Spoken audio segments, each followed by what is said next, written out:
This is it. The last set of notes you are ever going to take in my class. Are you sad? I'm sad. No, you're not. Okay, here we go. 9-9, after birth. What happens after baby's born? Okay, that is referred to, oh, hey, look at that, those are mine. This is called the neonatal period. It is a 4-week period from birth, so the second the baby comes out, to about a month after birth. There's a lot of baby has to do. First one, needs to be able to breathe, and breathe all by itself without forgetting. Sometimes they forget. They need to be able to get food through their mouth. They need to be able to pee and poo, and they need to maintain their body temperature. If a baby cannot do any one of these, they need to stay in the hospital, usually in the NICU, the Neonatal Intensive Care Unit. When a baby is born, 1 minute after, they are given something called an APGAR score, and it rates a baby 1 through 5 on their heart rate, so they listen to their heart. How good are they breathing? What color are they? Blue, pink, yellow. Their muscle tone, and they check their reflexes. And so they give them a score 1 through 5. And then again at 5 minutes, and then they add them all up, and so you get a score out of 10. Anything 8 through 10 is good to go. Baby can stay with mom, does not need to go into the NICU. Below that is various measures. Either they need to add oxygen for like the breathing, so for respiration, they might put oxygen on them. If it's color, like if they're jaundiced, they might need to put them underneath the infrared light. Not the infrared, that would cook them. What are the UV lights? UV lights in order to help them break down the bilirubin. Their heart rate, put a monitor on them. There's lots of things that they could do to help the babies. This is a picture of my daughter Kira immediately after birth, actually probably about an hour or two. I've still got my IV hooked in right there. So little baby Kira, you can see her eyes are kind of gooey. That's from silver nitrate that they put in their eyes to kill anything that may have passed from mom to baby on the way out. This is Emily. And this is the next day after she was born. And so here she is just chilling on my chest. So I'm still in my little hospital bed there. All right, the first breath. When babies take their first breath, lots of things happen. It begins with the fact that their lungs, I know it says collapsed lung, and that would be like a trauma thing, but the lungs start out like that. They start out squished, and it makes it difficult for them to breathe, because in the beginning you didn't need your blood to go through your lungs because your lungs weren't working. So when they take their first breath, these lungs need to expand out. There's the light. That needs to expand out to the full size in order for them to get as much oxygen as possible. So when they first come out and the placenta is separating from the mother's uterus, the amount of oxygen going in through the umbilical cord into baby starts declining. And then so much CO2 builds up inside of their body, so there's an increase in CO2, that triggers something way deep down in their brain that tells them to take their first breath. So some babies, it's a little slower, it's a little delay getting them in there, so you have to stimulate them. You have to rub them vigorously. You need to, kind of wiggle them around a little bit.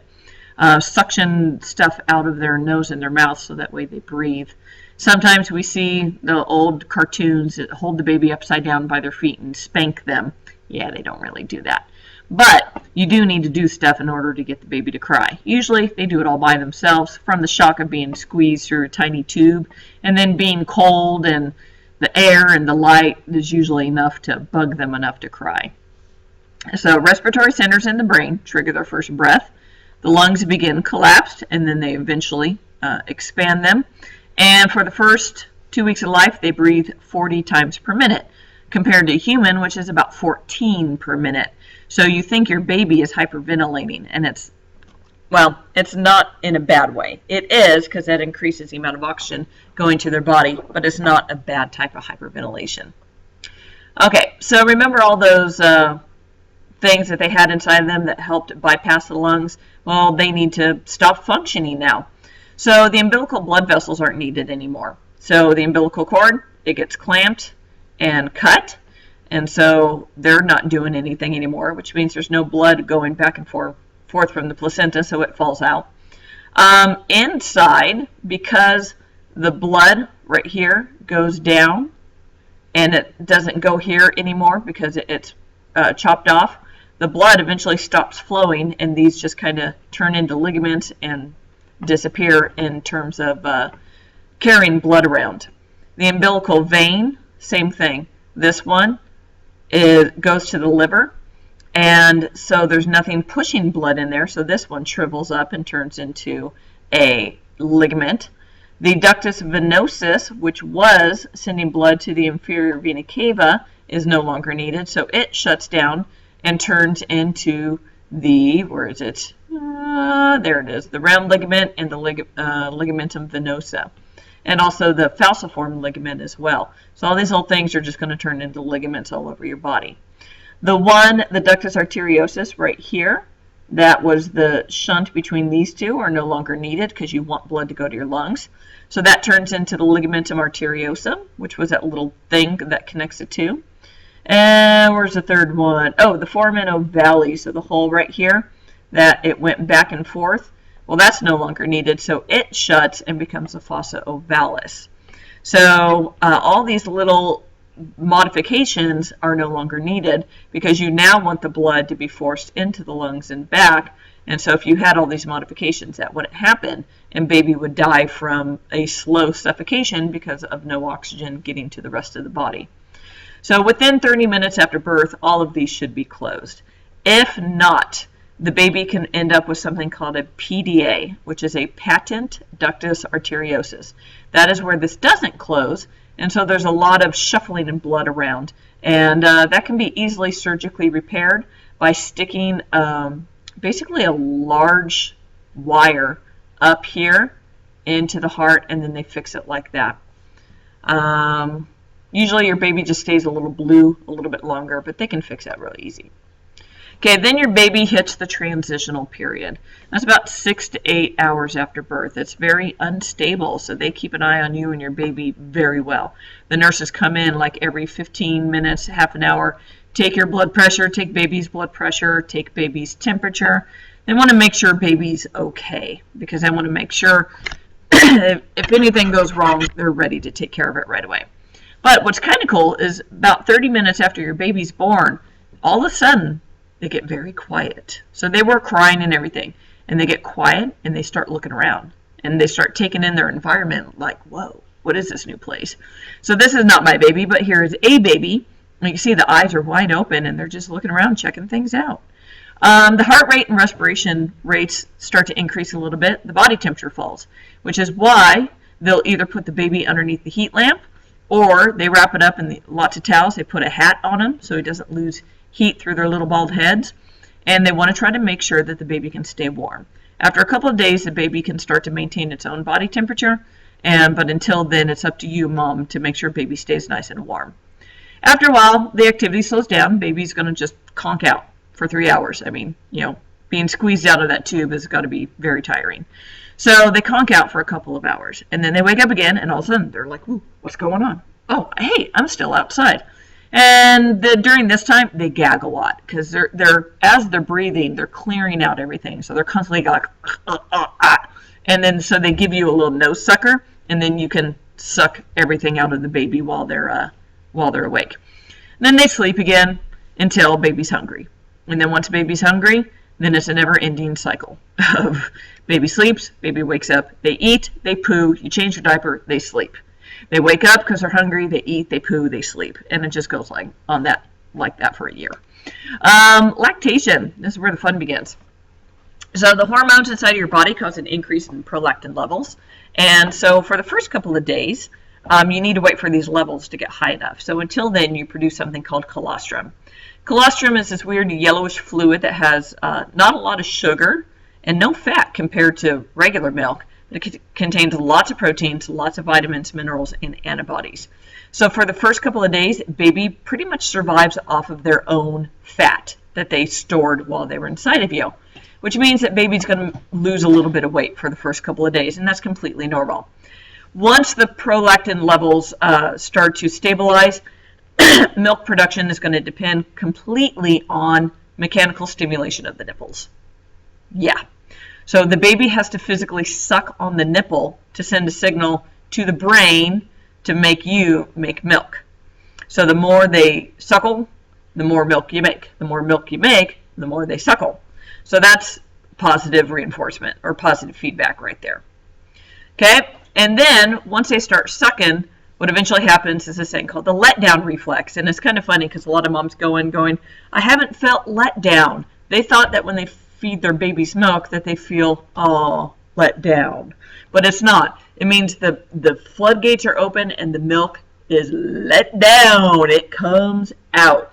So when the baby starts feeding, they don't get milk immediately. And the babies will get really, really mad at that. So they start sucking, nothing. Wah! Get back on there. Suck, nothing. But that sucking tells your brain, all right, time to let the milk out. And then the gates open, and then all of a sudden baby's like, because the milk just comes flying out. And the sad thing is it does come out of both sides at the same time. So you got one baby on one side, and then you get little pads on the other side holding back the milk, or else it leaks all through your shirt. And the nursing, what's nice about nursing, it helps return your uterus back to its normal size. It helps return you back to your normal size because you use up a lot of fat in order to make the milk. And the even better thing is while you're nursing, you usually don't have a period. It's kind of like nature's form of birth control. It's kind of nice. Here's an example of, this is colostrum milk, so not a whole lot of fat, a lot of water, a lot of proteins. And then here we got a couple weeks later, lots of fat like to there, and then some water down there. Here's a lovely picture of breastfeeding. People think it's gross and nasty. No, what people wear to the Oscars is gross and nasty. This is wonderful. As you can see, you don't see a whole lot of boob. You get a baby who stares at you, they smile, they play with your hair, and it is just such the most bonding, best thing in the world. Here's a little picture showing the feedback response that the baby drinks, that goes to the brain, tells it the milk to let it out, and then also mom, just the happy thoughts going on while she's doing it also tells the hypothalamus to do its thing, and then more milk comes out like that. All right, breast milk. Let's talk about milk. It's got a lot of fat and iron in it that is better absorbed, and amino acids are better metabolized than cow milk. You cannot give your babies cow milk until they're at least 1 year old. Okay, you can give them formula if you're not going to breastfeed them, but you cannot give them cow milk until they're at least 1 year old. There's a lot of chemicals in the milk that helps protect the infant from life-threatening infections, especially lots of intestinal infections. If a baby gets diarrhea, that can kill them. And so you've got lots of stuff in you to prevent that from happening. It prevents you from getting this bacteria called H. pylori, which causes ulcers and lots of damage to the intestinal lining. It's a natural laxative, and so it helps the baby clean out their system because you don't want that nasty meconium, which is their first sticky tar-like poo, to stay in there. It encourages good bacteria to grow and makes vitamin K and B, helps to dampen the ovarian cycle, causing a pause in the menstrual cycle. Yay! No periods. This is what it looks like when you start pumping milk and saving it for, like when you take your baby to daycare and you still want them to drink your milk. You pump it into little bags, and then they thaw the milk, stick it in the bottle, feed the baby. They still get your good milk. Here are some pictures. This is Kira. This is a couple of days before giving birth. This is Kira directly after. This is Emily inside my belly there, and this is Emily immediately afterwards. So just as, I don't know, I thought you guys would get a kick out of seeing those pictures. This is Kira. She's conked out. This is where I just lived for 2 months on the couch. This is Kira. I didn't know where to put the diaper. This is Emily. A couple days afterwards, getting ready to be discharged. She's looking cute. And this is Emily at Halloween when they have no say in your choice of Halloween wear for them. All right, your question, one question. Give me 5 things that you learned in this unit that is something that either amazes you, surprised the heck out of you, made you wonder more about it. Just tell me 5 things that you just went, wow, in this section. Not just this 9-9, but the whole chapter 9. All right, thanks, guys. It has been an absolute pleasure sharing all these notes with you, and I hope you go on to do good things. But you're just taking snapshots of this and not listening to what I say, so forget it. Love you all. Bye.